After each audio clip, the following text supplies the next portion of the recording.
Hello दोस्तों, क्या हाल है। तारीख आज 26 अप्रैल 2026, दिन संडे रविवार हो गया, हिंदी तिथि 10 मई। और आइए बात करते हैं आज के मुख्य समाचार में देश भर की तमाम बड़ी खबरों पर नजर डालते हैं। देखिए, सबसे पहले तो आज के कुछ बड़े इवेंट। प्रधानमंत्री नरेंद्र मोदी आज 26 अप्रैल को मन की बात के 133वें संस्करण को संबोधित करेंगे। सुबह 11 बजे आकाशवाणी के माध्यम से अपने विचार साझा करेंगे। वहीं मध्य प्रदेश में आज से एक नया अभियान शुरू होने जा रहा। अगर आपने गाड़ी बाइक पर हेलमेट नहीं लगाया तो कार्रवाई होगी। 26 अप्रैल से 10 मई तक पूरे प्रदेश में चलेगा विशेष अभियान। मध्य प्रदेश में बढ़ते सड़क हादसों को देखते हुए एमपी ट्रैफिक पुलिस की तरफ से ये नया अभियान शुरू किया जा रहा है। और स्टूडेंट के लिए अपडेट है, झारखंड पात्रता परीक्षा आज 26 अप्रैल को होगी। 6 जिलों में होगी जेट 2024। तो आज रविवार को ये पात्रता एग्जाम होगा। परीक्षा केंद्रों के 200 मीटर तक के दायरे में निषेधाज्ञा कानून लागू रहेगा। झारखंड लोक सेवा आयोग ने सभी प्रकार की तैयारियां पूरी कर ली हैं। एडमिट कार्ड ऑलरेडी जारी हो चुके हैं, आप इस पोर्टल से डाउनलोड कर सकते हैं। चलिए, खबर है गुजरात में निकाय चुनाव का भी ऐलान हो चुका है। आज 26 अप्रैल को वोटिंग होगी। 28 अप्रैल को नतीजे आएंगे। गुजरात में 15 नगर निगम, 84 नगर पालिकाओं और 260 तालुका पंचायत और 34 जिला पंचायतों के लिए आज मतदान होने जा रहा है। और इस बार चुनाव ओबीसी आरक्षण के नए नियमों के तहत होंगे। कुल लगभग 10,000 सीटों पर एक ही चरण में ईवीएम से आज वोटिंग होगी। और वहीं खबर है मौसम विभाग का अलर्ट। भीषण गर्मी के बीच अगले 48 घंटों में देश के 12 राज्यों में आंधी बारिश का अलर्ट है। हालांकि उत्तर भारत में लू की भी चेतावनी है। आगे मैं आपको बताऊंगा और भी पूरे मौसम समाचार विस्तार से हैं। फिलहाल आगे बढ़ते हैं खबरों में। सबसे पहले ईरान अमेरिका इजराइल जंग से जुड़े कुछ बड़े अपडेट देख लेते हैं। तो देखिए, इन हमलों को 57 दिन हो चुके हैं। इस बीच पाकिस्तान पहुंचे ईरानी विदेश मंत्री भी। और पहले तो खबर थी कि शांति वार्तालाप के लिए डोनाल्ड ट्रंप भी अपने प्रतिनिधि भेजेंगे, लेकिन अब खबर आ रही कि अमेरिकी अधिकारियों से बिना मिले ही लौटे ईरानी विदेश मंत्री भी वापस पाकिस्तान से अपने देश आ चुके हैं। उन्होंने अमेरिकी अधिकारियों से मुलाकात नहीं की, बल्कि पाकिस्तान के प्रधानमंत्री और आर्मी चीफ को अपनी शर्तें सौंप दी ईरान ने कि हमारी ये शर्तें हैं अगर युद्ध विराम चाहते हो तो। वहीं खबर है डोनाल्ड ट्रंप ने अपने कुछ दूतों को इस्लामाबाद जाने से भी रोका। तो कहने का मतलब ईरान अमेरिका के बीच ये इस बार की शांति वार्तालाप सफल नहीं हो पाई। वहीं इस बीच भारत सरकार ने भी नया प्लान बनाया। अब 10 नहीं बल्कि 15 देशों से आयात करेगा एलपीजी हमारा देश भारत, जिससे कि भविष्य में युद्ध के संकट में भी एलपीजी की सप्लाई थमेगी नहीं है। वहीं देखिए, पश्चिम एशिया संकट के चलते ईरान में पिछले 57 दिनों से इंटरनेट ठप पड़ा है। 9 करोड़ से भी ज्यादा लोग अलग थलग पड़े। हर दिन 370 करोड़ का नुकसान हो रहा है ईरान में भी इन युद्ध की वजह से। और जंग के हालातों की वजह से भारत के कपड़ा निर्यात यानी टेक्सटाइल एक्सपोर्ट में भी बड़ी गिरावट आई है। 35.8 अरब डॉलर पर पहुंचा कारोबार। वहीं खबर है यूएस तनाव के बीच अब ईरान ने बड़ा कदम उठाया। आखिरकार 2 महीने बाद खोला अपना आसमान। ईरान ने अपना एयर स्पेस खोल दिया। तेहरान में फिर से विमान उड़े, घरेलू हवाई सेवाएं शुरू हुई। तो ये दोस्तों ईरान अमेरिका इजराइल जंग से जुड़े आज के लेटेस्ट अपडेट रहे। चलिए आगे बढ़ते खबरों में। देखिए आप अगला अपडेट, भारत और न्यूजीलैंड के बीच फ्री ट्रेड एग्रीमेंट से पहले देश के वाणिज्य मंत्री पीयूष गोयल ने टोड मैकले का स्वागत किया, उनसे मुलाकात भी की। ये न्यूजीलैंड के ट्रेड और इन्वेस्टमेंट मंत्री हैं। खबर है कि 27 अप्रैल 2026 को भारत न्यूजीलैंड दोनों देश एफटीए यानी फ्री ट्रेड एग्रीमेंट पर साइन करेंगे, हस्ताक्षर करेंगे। और भारत के अंतर्राष्ट्रीय रिश्तों पर भी एक रिपोर्ट सामने आ रही है कि भारत के साथ रिश्ते मजबूत करना चाहता है ताइवान। रिपोर्ट में दावा किया गया कि भारत ताइवान व्यापार से दोनों देशों को फायदा होगा। तो मिली जानकारी के मुताबिक ताइवान भी जल्द ही भारत के लिए मैन्युफैक्चरिंग, टेक्नोलॉजी और कृषि क्षेत्र में अहम साझेदार बन सकता है। चलिए अगली बड़ी खबर देखिए, बीजेपी ज्वाइन करते ही राघव चड्ढा को भारत के युवा जनरेशन जेन जी का बड़ा झटका लगा। 24 घंटों में उनके सोशल मीडिया पर तकरीबन 14 लाख फॉलोवर्स कम हुए हैं। अभी एक दिन पहले आपको पता होगा आम आदमी पार्टी छोड़कर राघव चड्ढा बीजेपी में शामिल हो गए, तो इस वजह से उनके 14 लाख इंस्टाग्राम फॉलोवर्स घट गए हैं। इस पर आम आदमी पार्टी से संजय सिंह बोले कि 7 राज्यसभा सांसदों को अयोग्य ठहराने के लिए भी सभापति को चिट्ठी लिखेंगे। ये देख सकते हैं राघव चड्ढा के इंस्टा प्रोफाइल का डेटा भी। पहले उनके लगभग 14.5 मिलियन फॉलोवर्स थे, जो कम होकर 13.2 मिलियन ही रह गए, यानी लगभग 1.5 मिलियन फॉलोवर्स कम हो गए हैं। वहीं स्वाति मालीवाल ने भी आम आदमी पार्टी से इस्तीफा दिया। राज्यसभा सांसद स्वाति मालीवाल बोली कि मैं प्रधानमंत्री नरेंद्र मोदी के नेतृत्व पर भरोसा करके भाजपा में आई हूँ। चलिए अगली खबर देखिए, राजस्थान के सरकारी स्कूलों में अब एआई यानी आर्टिफिशियल इंटेलिजेंस करेगा कॉपियां चेक। पायलट प्रोजेक्ट के तहत 4 दिन में 3 लाख कॉपियों की जांच की गई। राजस्थान के सरकारी स्कूलों में जल्द ही एआई प्रोजेक्ट के माध्यम से छात्र छात्राओं की एग्जाम की कॉपियां जांची जाएगी। फिलहाल इस पायलट प्रोजेक्ट को जोधपुर जिले में शुरू किया गया है। वहीं दोस्तों एआई पर देखिए टेक न्यूज से बड़ी खबर, गूगल और एंथ्रोपिक को टक्कर देने के लिए ओपन एआई ने अपना चैट जीपीटी 5.5 मॉडल लॉन्च किया है। और ये ओपन एआई का अब तक का सबसे स्मार्ट मॉडल है। ये इतना एडवांस है कि अब एआई खुद प्रोजेक्ट का प्लान बनाएगा और उस प्रोजेक्ट को पूरा करेगा, कंप्लीट करेगा। जीपीटी के इस लेटेस्ट मॉडल को 100 नंबर के टेस्ट में 93 अंक मिले। कई एडवांस टास्क को इसने कंप्लीट किया। शिक्षा, गणित, साहित्य, यात्रा, सपोर्ट, अनुवाद, कोडिंग समेत हर एक फील्ड में जीपीटी का ये 5.5 मॉडल काफी एडवांस है। वहीं एक रिपोर्ट आ रही कि अब मोबाइल बनाने वाली कंपनियां भी एआई और प्रीमियम कैमरा पर फोकस कर रही हैं। ओप्पो इंडिया कम्युनिकेशन के हेड बोले कि महंगे फोन खरीद रहे हैं लोग बाग। प्रीमियम सेगमेंट में 37% तक की ग्रोथ देखने को मिली है। चलिए अगला अपडेट देखिए। चाबहार की हिस्सेदारी ईरानी कंपनी को सौंप सकता है भारत। अमेरिकी प्रतिबंध हटने तक जारी रहेगी अस्थायी व्यवस्था। भारत का यहाँ 1100 करोड़ का निवेश है जो ईरान में बना हुआ है चाबहार पोर्ट। तो अब खबर है कि इस पोर्ट में जो भारत की इक्विटी है, हिस्सेदारी है, वो ईरानी कंपनी को सौंप सकता है। अभी तक ये चाइनीज कंपनी के अंडर में है। और एक बड़ी चौंकाने वाली रिपोर्ट देखिए दोस्तों। युवाओं के सर्वे में ये चौंकाने वाला खुलासा सामने आ रहा कि हर तीसरा युवा खुद को मनोरोगी, साइको मान रहा है।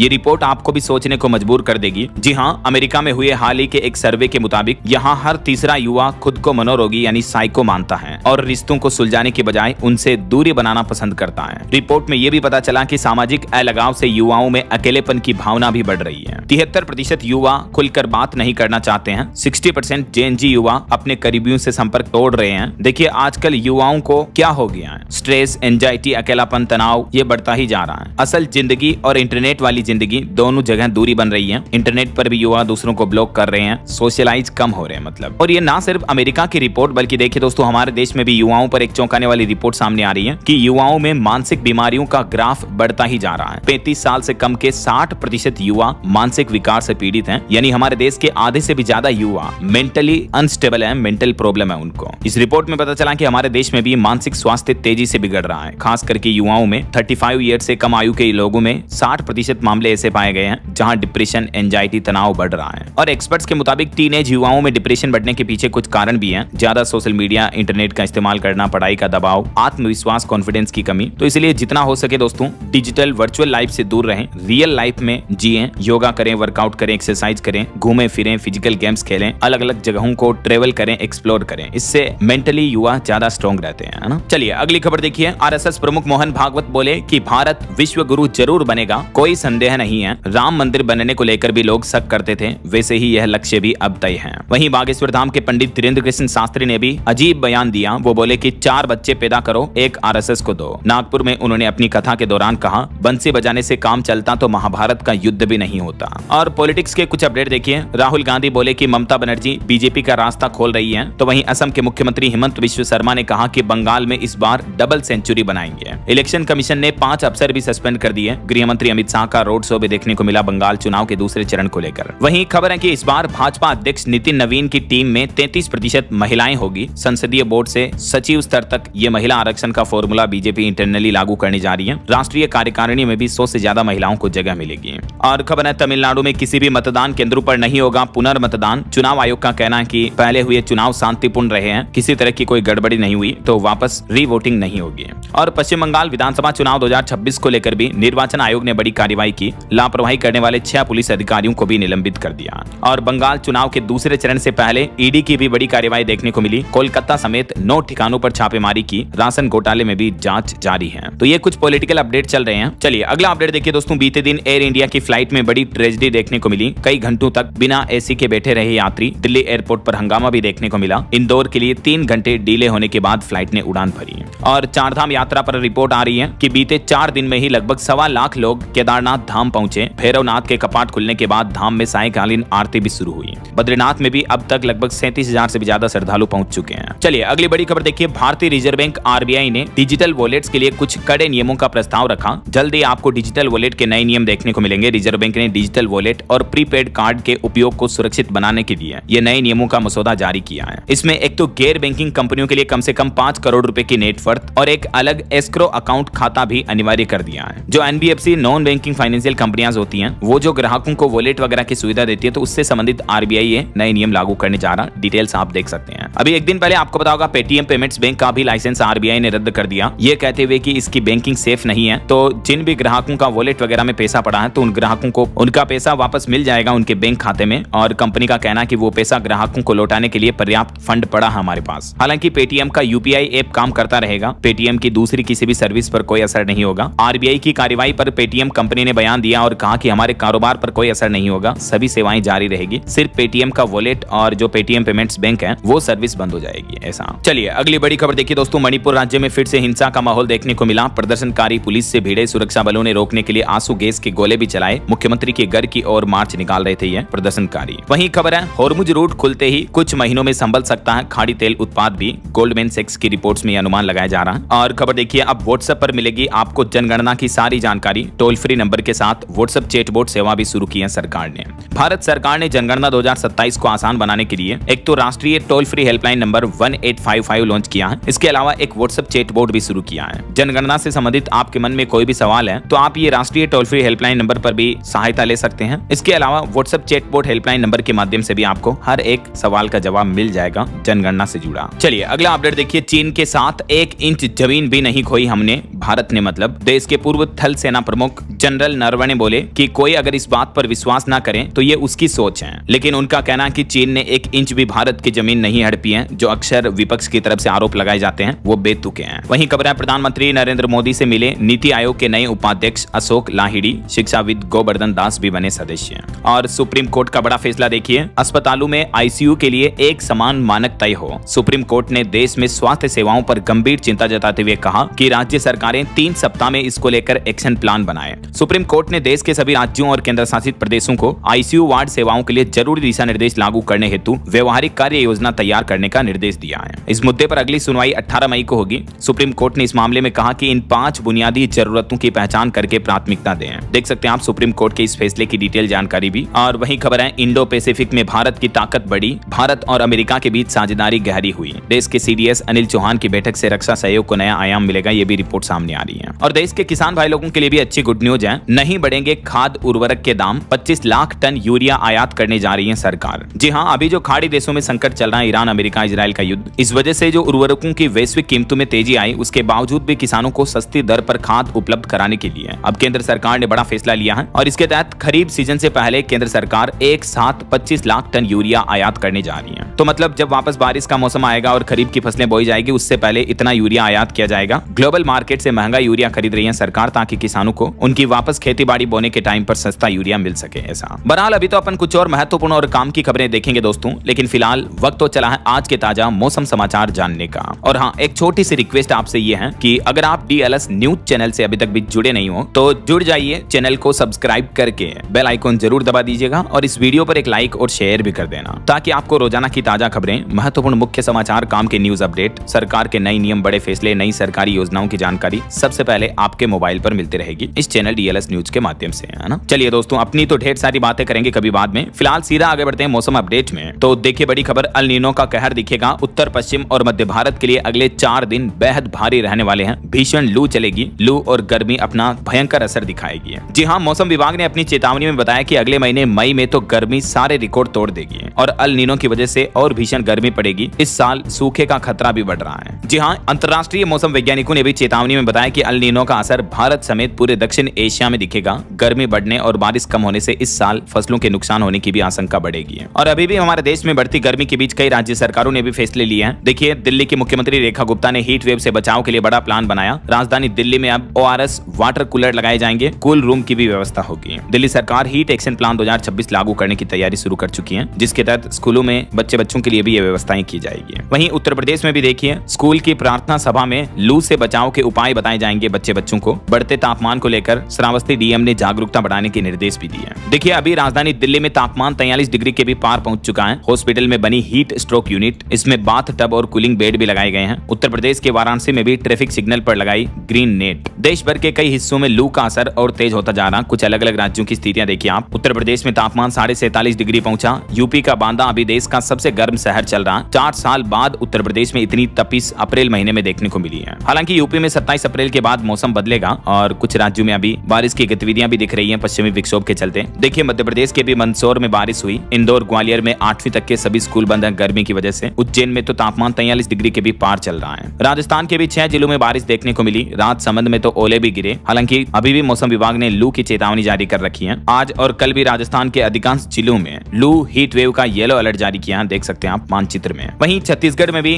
गर्मी की वजह से आंगनबाड़ी केंद्रों का समय बदला गया। अब सुबह 7 बजे खुलेंगे सेंटर। रायपुर समेत कई जिलों में हीट वेव का अलर्ट है। और हरियाणा में भी देखिए, रोहतक देश का 6ठा सबसे गर्म शहर बना, जिसका तापमान 44.5 डिग्री के लगभग चल रहा। हरियाणा के भी 12 शहरों में हीट वेव की चेतावनी। हालांकि आज से कुछ जिलों में बारिश के आसार भी रहेंगे। बिहार की स्थितियां देखिए, सुपौल मधुबनी में तेज बारिश हुई, बड़े बड़े ओले भी गिरे। मुजफ्फरपुर में भी बादल छाए, तेज हवाएं चल रही हैं। और पहाड़ी राज्य हिमाचल प्रदेश में भी 3 जिलों में हीट वेव की चेतावनी। ऊना का तापमान तो 41 डिग्री चल रहा। हालांकि हिमाचल में 29 अप्रैल तक बारिश का अलर्ट रहेगा। उत्तराखंड के भी रुद्रप्रयाग, पिथौरागढ़ समेत 3 जिलों में बारिश हुई। 3 शहरों में तापमान 40 के पार चल रहा है। जम्मू कश्मीर के जोजिला के पास एवलांच की घटना देखने को मिली, जहां एक टैंकर ड्राइवर भी फंस गया। कई गाड़ियां भी 8 फीट बर्फ में दब गई। रेस्क्यू ऑपरेशन जारी है। पिछले 28 दिन में जम्मू में ये दूसरी बड़ी एवलांच की घटना देखने को मिली। बाकी तेज गर्मी के कारण अलग अलग राज्य सरकारों के कुछ फैसलों की डिटेल भी आप देख सकते हैं। उत्तर प्रदेश, उड़ीसा, केरल, कर्नाटक, मध्य प्रदेश में प्रशासन ने ये आदेश जारी किया है। और बाकी अगले 2 दिन मौसम का हाल क्या रहेगा, आज और कल 26-27 अप्रैल को देख सकते हैं आप जानकारी भी। बाकी भारत के अधिकांश राज्यों में हीट वेव की चेतावनी है। ये भारत के मानचित्र में आप देख सकते हैं। वैसे दोस्तों, इस बढ़ती भीषण गर्मी में आप भी मदद कर सकते हैं। अपने आसपास श्वानों को प्यास लगे तो उन्हें पानी पिला सकते हैं। पक्षियों के लिए पानी रख सकते हैं। धूप से बचाने के लिए ये जरूरी कदम जरूर उठा सकते हैं ना। चलिए मौसम के बाद आगे बढ़ते खबरों में देखिए आप, वित्त मंत्री निर्मला सीतारमण का बड़ा बयान, IDBI बैंक के विनिवेश की प्रक्रिया जारी रहेगी। वहीं मार्केट न्यूज से भी अपडेट आ रहा, रिलायंस कंपनी का मुनाफा 13% गिरकर 16,971 करोड़ रुपए रहा। चलिए खबर देखिए, राजस्थान के चित्तौड़गढ़ के सांवलिया सेठ मंदिर में महीने भर में ही 41.5 करोड़ रुपए का चढ़ावा आया। रिकॉर्ड दान में 3 करोड़ का सोना चांदी भी मिला। इस महीने श्री सांवलिया सेठ भंडार में ये धनराशि का नया रिकॉर्ड बना। और खबर है, जल्दी हमारे देश में बैरियर फ्री होंगे टोल प्लाजा,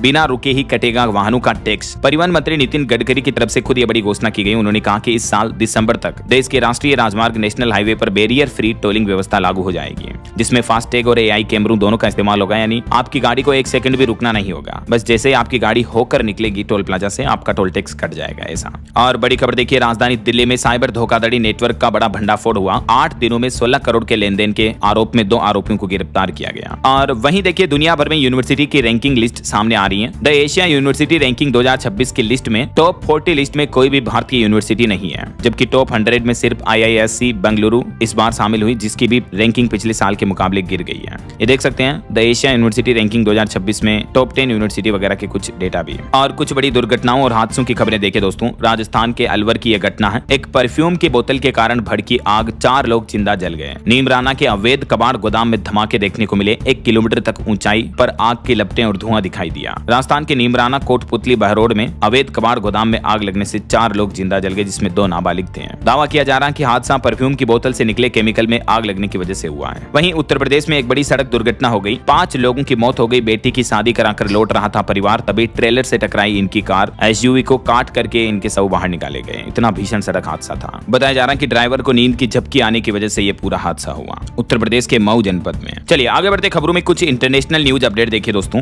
कनाडा की इमिग्रेशन पॉलिसी में बड़ा बदलाव किया गया। यहाँ अब ज्यादा सैलरी वालों को मिलेगी सप्ताह में PR। अवैध एंट्री पर तुरंत डिपोर्ट होंगे लोग। PR यानी परमानेंट रेजिडेंसी मिल सकती है। जिन लोगों की सैलरी तनख्वाह ज्यादा है, उन्हें कनाडा सरकार नागरिकता की तरह परमानेंट रेजिडेंसी देगी ऐसा। वहीं नॉर्वे सरकार भी नया कानून लाने जा रही है। 16 साल से कम उम्र के बच्चे नहीं चला सकेंगे social media. Facebook, Instagram, Twitter, इस तरह के सोशल मीडिया इंटरनेट प्लेटफॉर्म पर प्रतिबंध लगाने की तैयारी कर रही है नॉर्वे सरकार, जैसा कि नियम ऑस्ट्रेलिया वगैरह इन देशों में पहले से ही लागू है। और बड़ी खबर देखिए, चीन का बड़ा कारनामा, हासिल की एक साथ 50 परमाणु ऊर्जा रिएक्टर बनाने की क्षमता। दुनिया में पहली बार चाइना ने यह नई क्षमता हासिल की है। और एक रिपोर्ट में दावा किया जा रहा है कि ब्रिटेन ने जंग में अमेरिका का साथ नहीं दिया, इसलिए डोनाल्ड ट्रंप नाराज हैं। ब्रिटेन के कब्जे वाले फोकलैंड द्वीप पर अर्जेंटीना का साथ दे सकते हैं डोनाल्ड ट्रंप। वहीं देखिए, इटली की प्रधानमंत्री ने झुमके पहनकर ये सोशल मीडिया पर फोटो डाला तो लोग बोले कि भारतीय संस्कृति का असर दिख रहा है। और ईरान में एक गुप्त मानव श्रृंखला बनाई जा रही है। ट्रैकिंग से बचाव की तरकीब बता रही है ईरान सरकार। युद्ध के हालातों के बीच मोसाद से महफूज रखने के लिए ईरान गवर्नमेंट ने ये नई रणनीति बनाई है। तो ये तो कुछ अंतर्राष्ट्रीय न्यूज अपडेट रहे।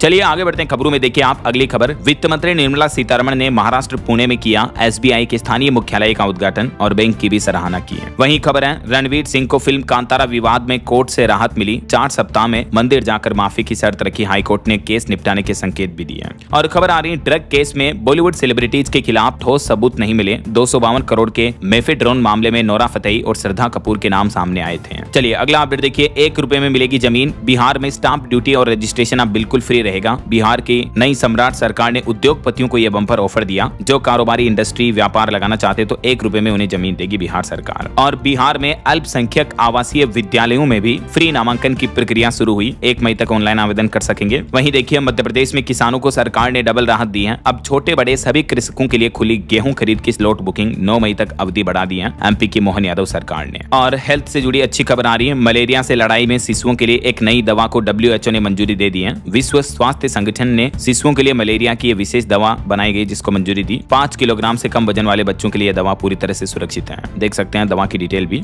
और आपकी हेल्थ को लेकर कुछ और रिपोर्ट सामने आ रही है कि HPV, हेपेटाइटिस जैसे 6 टीके वयस्क लोगों के लिए भी जरूरी हैं। टीके सिर्फ बच्चों के लिए ही नहीं होते हैं बल्कि बड़ों को भी कुछ समय टीकाकरण कराना चाहिए। कमजोर इम्यूनिटी और बढ़ती उम्र में भी टीके सुरक्षा देते हैं। डॉक्टर और हेल्थ एक्सपर्ट्स की ये रिपोर्ट सामने आ रही है। और वहीं दोस्तों देखिए ये आप ड्रेक्सल यूनिवर्सिटी की रिसर्च में निष्कर्ष निकला कि खाली ड्राइंग चित्रों में रंग भरे 15 मिनट की कलरिंग से तनाव दूर होता है। जो आजकल की भागदौड़ भरी लाइफस्टाइल में लोग अक्सर तनाव, स्ट्रेस, डिप्रेशन, एंजाइटी में रहते हैं। तो हालिया वैज्ञानिकों की रिसर्च में पता चला है कि थोड़ी देर आप रंग भरे, ड्राइंग भरे, इससे आपका दिमाग संतुलन अच्छा होता है, मूड रिफ्रेश हो जाता है ऐसा। और एक चौंकाने वाली रिपोर्ट आ रही है कि युवाओं में बढ़ रहा है गेमिंग डिसऑर्डर, कर्ज और अपराध के जाल में धकेल रहा है गेमिंग का किलर एल्गोरिदम। ऑनलाइन गेमिंग किशोरों के युवाओं और मनोविज्ञान का फायदा उठाकर उन्हें लत, वित्तीय जाल और अपराध की ओर धकेल रहे हैं। गेमिंग सेक्टर पर यह चौंकाने वाली रिपोर्ट सामने आ रही है। चलिए अगली खबर देखिए। रेल यात्रियों के लिए अच्छी खबर है। हिमाचल प्रदेश में अब अंबादौरा तक चलेगी गुरुमुखी सुपरफास्ट एक्सप्रेस ट्रेन। सांसद अनुराग ने शेयर किया इसको लेकर लेटर भी। वहीं खबर है हिमाचल में सेवानिवृत्त चतुर्थ श्रेणी कर्मचारियों की भी शेष 30% ग्रेच्युटी और लीव इनकेशमेंट जारी करने के आदेश दिए हैं हिमाचल के मुख्यमंत्री सुखविंदर सिंह सुक्खू सरकार की तरफ से। और टेक न्यूज से खबर देखिए दोस्तों, अब नेटफ्लिक्स में भी इंस्टाग्राम रील्स की तरह आपको फीड मिलेगा। अब स्क्रॉल करके खोज सकेंगे अगला शो। अमेरिका में डिज्नी प्लस में भी यही प्रयोग हो रहा है। वहीं राजस्थान के बाड़मेर में बालोतरा में जो हाल ही में एक पचपदरा रिफाइनरी में आग लगने की घटना देखने को मिली थी, आपको पता होगा। तो इस पर एक रिपोर्ट सामने आ रही कि इस रिफाइनरी में साइबर अटैक की आशंका हो सकती है। ऑटोमेटिक कंट्रोल यूनिट्स हाईजैक तो नहीं हुए कहीं। अब आसपास रहने वालों ने पुलिस वेरिफिकेशन भी शुरू किया इस घटना के बाद। आग लगने के असली कारणों का पता लगाया जा रहा है। चलिए खबर आ रही है अमेरिका ने चीन की तेल रिफाइनरी और 40 तेल निर्यातकों पर भी लगाया प्रतिबंध। ईंधन बाजार में और बड़ा हलचल देखने को मिल सकता है इसके चलते। वहीं देखिए कर्नाटक के मुख्यमंत्री सिद्धार्थ मैया ने बड़ा दांव खेला। कर्नाटक कैबिनेट ने अनुसूचित जातियों के लिए 15% आंतरिक आरक्षण को भी मंजूरी दे दी है। बीते दिन कैबिनेट की मीटिंग हुई और इसमें यह महत्वपूर्ण फैसला लिया गया। खबर है बिहार में नवंबर में होगा 5 लाख करोड़ का निवेश। मुख्यमंत्री सम्राट चौधरी ने विधानसभा में ऐलान किया और इससे बिहार राज्य में कई युवाओं को नौकरियां भी मिलेगी। वहीं देखिए दिल्ली NCR के नरेला में बनेगा दिल्ली का सबसे बड़ा स्पोर्ट्स हब। देश के नामी रियल एस्टेट और इंफ्रा दिग्गजों ने यहाँ सबसे बड़ा स्टेडियम खोलने के लिए इन्वेस्टमेंट भी किया है। और धर्म पर हाईकोर्ट का एक बड़ा फैसला देखिए कि भारत धर्मनिरपेक्ष है लेकिन धार्मिक कार्यक्रमों पर रोक नहीं लगाई जा सकती है। कर्नाटक हाईकोर्ट ने एक मामले पर सुनवाई करते हुए ये अहम टिप्पणी की है। और महिलाओं के लिए बड़ी सावधान करने वाली खबर आ रही कि प्रेगनेंसी में मलेरिया बन सकता है प्रीमेच्योर डिलीवरी की वजह। तो गर्भवती माताएं बहनें मच्छरों से बचाव का विशेष ध्यान रखें। वहीं देखिए रेलवे की नई पहल, अब रेलवे स्टेशन पर ही आप दाढ़ी बाल कटा सकेंगे। बिहार में रेलवे स्टेशनों पर खुलेगा सैलून भी। भारतीय रेलवे की तरफ से ये नई सुविधा शुरू की जा रही। PPP मॉडल पर ये सैलून दुकानें संचालित की जाएगी। और हरियाणा के किसान भाई लोगों के लिए खुशखबरी है, अब व्हाट्सएप पर मिलेगा QR कोड आधारित J फॉर्म भी। वहीं उत्तराखंड में फार्मासिस्ट के लिए अनिवार्य हुआ ये नियम। ऐसा न करने पर नुकसान हो सकता है। दरअसल उत्तराखंड फार्मेसी काउंसिल ने राज्य के सभी पंजीकृत फार्मासिस्टों के लिए आयुष्मान भारत डिजिटल मिशन के तहत अनिवार्य पंजीकरण का निर्देश दिया है। तो सभी को अपनी डिटेल ऑनलाइन पोर्टल पर सबमिट जानकारी देनी होगी। और बड़ा खुलासा देखिए दोस्तों, एक एक्स मुस्लिम यूट्यूबर सलीम पर चौंकाने वाली रिपोर्ट सामने आ रही कि 31 साल तक ये पुलिस को चकमा देता रहा, नाम छिपाकर ठिकाने बदलता रहा। एक्स मुस्लिम यूट्यूबर सलीम वास्तविक पर 1995 में ही एक अपहरण और हत्या का मामला दर्ज है। उस वक्त इसे गिरफ्तार किया गया। जब जमानत पर ये बाहर आया तो भेष बदलकर फरार हो गया। हाल ही में कुछ दिनों पहले आपको पता होगा इस पर जानलेवा हमला भी हुआ था। इस वजह से ये काफी चर्चा में रहा। यहाँ तक कि यूपी सरकार ने तो इसको सुरक्षा भी दी थी हमले के बाद। लेकिन अब खुलासा आ रहा कि गिरफ्तारी से बचने के लिए खान से बना वास्तविक उर्फ अहमद पहचान बदलकर छिपा था इतने दिन, खुद को मृत घोषित कर दिया था इसने। ये एक्स मुस्लिम यूट्यूबर सलीम पर चौंकाने वाली केस की रिपोर्ट सामने आ रही, देख सकते हैं आप। चलिए अगला अपडेट देखिए। उत्तर प्रदेश वालों के लिए अच्छी खबर है। नोएडा से लखनऊ तक बनेंगे 3100 नए फ्लैट और दुकानें। 10 जिलों की लिस्ट भी तैयार की है यूपी सरकार ने। वहीं खबर है गंगा एक्सप्रेसवे पर होंगे 2 main toll. 19 entry exit point पर भी लगेगा चार्ज। 30 साल तक कंपनी लगी टोल टैक्स। गंगा एक्सप्रेसवे को लेकर यूपी सरकार का ये प्लान है। जल्दी ये गंगा एक्सप्रेसवे का उद्घाटन होने जा रहा और ये वायुसेना की ताकत भी बढ़ाएगा। 12 जिलों के लोगों को इससे फायदा मिलेगा। वहीं खबर है उत्तर प्रदेश में किसान पथ के दोनों ओर बनेगी 2-2 लेन की सर्विस रोड। 2 लाख आबादी को मिलेगा सीधा फायदा लखनऊ में। और जल्द ही यूपी काशी को भी पीएम मोदी बड़ी सौगात देने वाले हैं। 6300 करोड़ की 160 विकास परियोजनाओं का लोकार्पण और शिलान्यास करेंगे। प्रधानमंत्री 28 अप्रैल को 2 दिन के काशी दौरे पर आ रहे हैं और इस दरमियान ये योजनाएं शुरू करेंगे।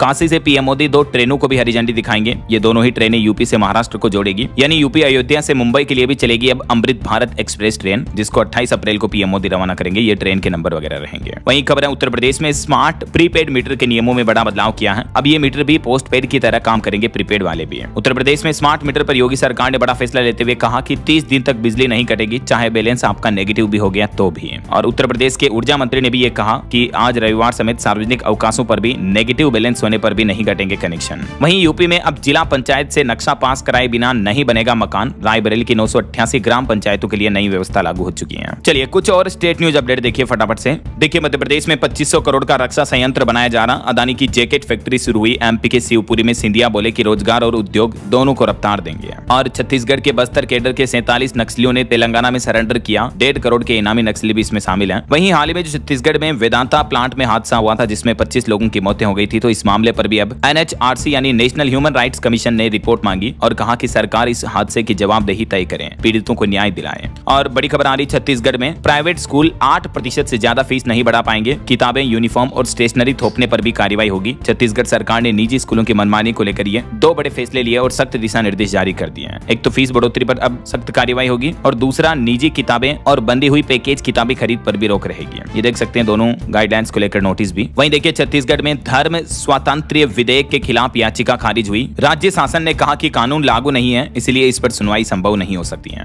वहीं खबर है यूपी रेरा ने 1270 करोड़ रुपए की नई परियोजनाओं को मंजूरी दी। उत्तर प्रदेश के 10 जिलों में आवासीय और व्यावसायिक इकाइयां बनाई जाएगी। और बिहार के मुख्यमंत्री ने बड़ी घोषणा की, कहा कि 31 दिसंबर 2028 तक सीता माता का मंदिर का काम पूरा हो जाएगा। पुनरोद्धाम में सम्राट बोले कि मां के जन्म और मंदिर के भूमि पूजन में बारिश का कनेक्शन है। वहीं देखिए झारखंड राज्य सरकार ने PL और पर्सनल खाते के नियम विरुद्ध रखे गए पैसे को ट्रेजरी में ट्रांसफर करने का निर्देश भी दिया। कुछ एजुकेशनल अपडेट्स देखिए दोस्तों। SSC स्टेनोग्राफर भर्ती 2026 पर खबर आ रही कि 731 पदों पर आवेदन शुरू हुए। लास्ट डेट 15 मई रहेगी। और बिहार के 1315 गाँवों को गोद लेंगे विश्वविद्यालय एवं कॉलेज। अब परफॉर्मेंस से मिलेगी ग्रेड, रिसर्च और इनोवेशन पर फोकस रहेगा। चलिए खेल समाचार पर खबर आ रही है। IPL मैच में सूर्यवंशी के शतक के बावजूद राजस्थान राज्य की हार हुई। हैदराबाद 5 विकेट से जीता। अभिषेक शर्मा और ईशान किशन की 50 भी देखने को मिली है। और वहीं IPL में एक बड़ी घटना भी हो गई बीते दिन। IPL में साउथ अफ्रीकी बॉलर एनगिडी को सिर में गंभीर चोट लगी। कैच लेते वक्त वो जमीन से टकरा गए। ग्राउंड में एम्बुलेंस बुलाकर तुरंत उन्हें अस्पताल ले जाया गया। हालांकि राहत की बात यह है, डॉक्टरों का कहना है कि खतरे से बाहर है वो। ओके, और चलिए अंत में आज के राशिफल पर नजर डाल लेते हैं। देखिए मिथुन राशि वालों की नौकरी में जिम्मेदारी बढ़ेगी और कर्क राशि वालों की आर्थिक स्थिति बेहतर होने के योग हैं। और भी कुछ अलग अलग राशियों का राशिफल आप देख सकते हैं स्क्रीन पर। और हाँ दोस्तों, आप मुझे कमेंट करके बताइए कि भारत की सबसे लंबी नदी कौन सी है। कुछ उदाहरण भी दे देता हूँ मैं आपको, यमुना, गंगा, गोदावरी या अन्य कौन सी ऐसी नदियां जो भारत की सबसे लंबी नदी हैं, कमेंट करके बताइए उसका नाम। सही जवाब देने वाले लोगों को रैंडमली सेलेक्ट होने पर DLS न्यूज टीम की तरफ से शानदार सरप्राइज गिफ्ट जीतने का मौका मिलेगा। और इसी के साथ ही अगर आपको वीडियो अच्छा लगा तो इसे लाइक करना, शेयर भी करना। DLS न्यूज चैनल को सब्सक्राइब करके बेल आइकन जरूर दबा देना रोजाना ऐसी इन्फॉर्मेटिव जानकारियां, महत्वपूर्ण समाचार देखते रहने के लिए। ओके, ख्याल रखिएगा अपने आपका, अपने परिवार का। मिलेंगे अगले नेक्स्ट अपडेट में, तब तक के लिए जय हिंद, जय भारत, वंदे मातरम।